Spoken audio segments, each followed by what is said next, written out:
The secret to increasing profits and cash flow, and really the secret to making money, is not sales, which all salespeople seem to think. It's like, you know, I, sales is for ego, all right?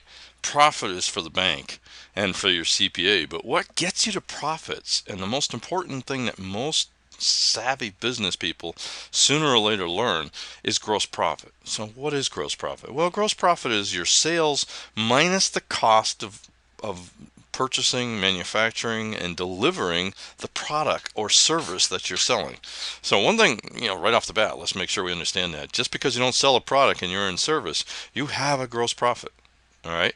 It's because you have to add manpower to change something in order to create a product. If you're a CPA, you got to do a tax return. If you're an attorney, you got to do, contracts and things. If you're a doctor, you got to perform your, do the medical test, and you got to spend some time, and you got to have nurses, and so I mean, everybody has gross profit. But how important is it? Well, I'm kind of going to show you a case study here that's right on point, and it's really a pretty good case study of a glass company that I did a few years back. I got a call from the owner, and he basically was saying, hey, I had a $187,000 increase in sales, and I went from making 80,000 in the first quarter to losing 50,000 in the second quarter. I just don't understand it. And I said, well, let's meet and let's talk. Send me your income statement and let's get together. And so this is what he sent me. And as you can see, yeah, I mean, there's obviously something going on here, but there's two things I spotted right off the bat. I mean, materials and consumables. His materials was up 50 to 54% from 49%. See, it was 49.75% of sales in the first quarter, was 54.5 in the second quarter. But the one that really stuck out was payroll. Went from 30% to 41%, $175,000 increase. So yeah, he had a whole lot more sales and he lost money, and it happens. Okay, so I asked some questions. I said, let's analyze payroll first of all. Let's take a look at what payroll is all about. And I had them separate. Owner salary stayed the same. The office salaries were pretty much the same. Installers, oh, what happened here? Well, we had a whole lot more sales, so we needed more installers. And matter of fact, we were so busy we had to pay overtime, and we had to bring in some contract installers that were more expensive because I just literally had to grab whoever I could get a hold of and outsource some of it. I brought in experienced people, and then of course commissions. I mean, I had more sales. So the owner had an excuse and understanding, but it still didn't quite tell me what was going on. So first thing I did was, all right, let's restate your income statement in order to get true cost of goods sold. So when I'm looking at this financial statement now, yes, I have a 22% increase in sales. All right. But I have a 49% increase in cost of goods sold now that I've put the installers and sales commission above the line, because that's actually a cost of getting and delivering the product, all right, to the customer. Buying the product, installing it, the commissions I have to pay on it, the related payroll taxes on these two, and that's part of cost of goods sold. So now my gross profit went from 24% to 45% in the second quarter. Actually, that's a mistake. Let's fix that one because that's obviously wrong. There we go. Went down to 7.84%. I love it when I find a screw up. Anyways, I got my cost of goods sold had a 49% percentage increase decrease, and my my gross profit dropped by a whole lot more than that. I mean, it dropped down quite a bit. This one's a little confusing because it goes negative to minus, but if you look at it, I can quickly see 7.84%, $81,000. But my problem is my other expenses stayed roughly the same, so I didn't bring in enough gross profit to cover my overhead expenses. Now understand, that's why gross profit is so important. Gross profit is what's left to pay your operating expenses and to have a profit. All right. So, but first step, you need to cover your operating expenses, and those are the things that are you're going to have no matter what. Rent, utilities, office people, officer salary. I can cut the officer salary, but he hadn't at this point yet, and he was afraid he was going to have to. All right, so first thing I asked him to do is well, let's start looking at your products. And I got too many products. And I said, well, that's fine. Let's look at your top 10 products. So we numbered the top 10 products basically. It had a name, but I'm not going to bore you with the name, so I'm just numbering them 101 through 110. And we looked at the units sold in by quarter, first quarter, second quarter, units sold, sales price, total sales, and 689, 815. In this particular case, a couple things popped out. Well, first thing that popped out was unit 103. All right. If I look at unit 103, I had a 720 increase in units, $22 decrease in sales price, and 134,000 increase in sales. And then I had unit 108. All right, it dropped by 125 and dropped $21,000. So I asked him about it, and he says, "Oh yeah, we put that thing on sale. It's a good product." And I said, "Yeah, talk to me." And it is a good product. It was, one of those top of the line products. Kind of, they were the only ones that really put it out there. Made sense. All right, but all right, now that we've narrowed it down to two, I said, let's analyze that product. I want you to come back and tell me what it cost to buy it and install it. All right, and a couple things came up. So here's product 103, which was the first one that went from 220 units. I mean, the price went from 220 to 198 because they put it on sale at 10%. And they really went out and pushed it. They had 375. Let's make these the same. Let's get this one so we don't have all the pennies. It just confuses everything. There we go. All right. So, I mean, they went from 720 units more. I mean, our salespeople did a really good job. And look at the sales. Fantastic. But something happened. Materials, not a big deal. 49.49. They got a good price. I would argue they probably needed, if they were going to put this thing on sale, they needed to go out and get a better price on it. But that's neither here nor there. I mean, that's not the problem. Consumable cost about the same. There's supplies and a bunch of stuff that takes to install the thing. But look at labor. Wow, labor went crazy. So commissions jumped, no doubt about it. It was a little bit higher because they were giving them a little bit of a benefit in order to push it. They gave them a little higher commission, but that wasn't the problem. Let's go now. Let's do a labor analysis on this one. Well, it used to take 7.25 hours, all right, and it took 8. Why? Well, newer employers took a little bit longer. Yeah, not dramatic. Average dollar cost was $14. Well, 21 because it required overtime. They had so many orders, and this one was so labor intensive that it cost them overtime, and they had costlier employees. They were paying $15.50 to get somebody in there. So my installer cost went from $101.50 per unit to $173 per unit. Payroll taxes jumped, and in reality, the labor cost per unit jumped up from $111.09 to, man, let's get this down. I don't need the pennies. Sorry, guys.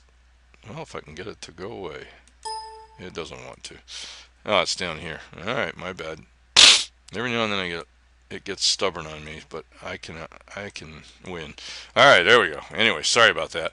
Labor costs went from 111 per unit to 190. They sold more.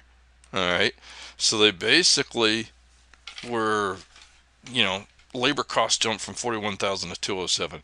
Here's what the problem is, though, if you really want to see it. I mean, these are some side things that they may not have known until they actually put it on sale, but this should have been a giveaway. They were losing money. They were losing money before they put it on sale. So they did a 10% cut. Even if they had managed to keep their costs down, they were going to lose even more money. They're going to lose 10% more because they cut the price by 10%. So, I mean, this is a danger of not knowing your gross profits. I'm losing 10%, and I'm going to cut my sales price by 10% so that I can lose 20. And then not knowing the fact that, I'm going to put a huge dent in my installers, and they just can't keep up, and I'm going to have to work overtime. Sales are good. If I'm looking at sales, this was a victory. My commission salespeople just did a hell of a job. Problem is, by not knowing my gross profit, I put the wrong thing on sale. Let's look at unit 108. This is the one where I had originally, it has a 550 units sold. It has a $175 cost. That's dollar signs in the wrong place. That's what confused me. All right, let's fix that. My bad. All right, it's got a $175 cost. All right, and I sold $125 less. When we were talking to the owner, what we saw was, well, this one got cannibalized by the one above. So, here's one where I made 38% profit, gross profit, but I actually cannibalized it with something that I was losing 10%. And actually, a lot ended up losing. If you go up here, I ended up losing 55% because of labor problems. All right. So I mean, I'm sitting here going, what we did is I basically cut my sales by 125 units in order to sell something more that this got cannibalized. In other words, what I'm trying to say, 125 units disappeared, and we sold something that we were losing money instead of something we were making money. And truthfully, hours to install a product, 1.25 to 1, it was just a small fluctuation. The cost was 14. Part of what he learned is that truthfully they had less time, so they were doing these quicker. So it really should have probably taken an hour all along, but people before had time and they weren't rushing, so it took 1.25 hours, took an hour and a quarter. Payroll taxes about the same. No big deal. Let's get this so you can see it is the same. My bad. 175 units. This one here, yeah, here's the problem. Yeah, you caught me with an error. 550 units. 475 units. That's what happens when you put the wrong thing. Anyways, I had the right amount over here. I just had the wrong calculation down here.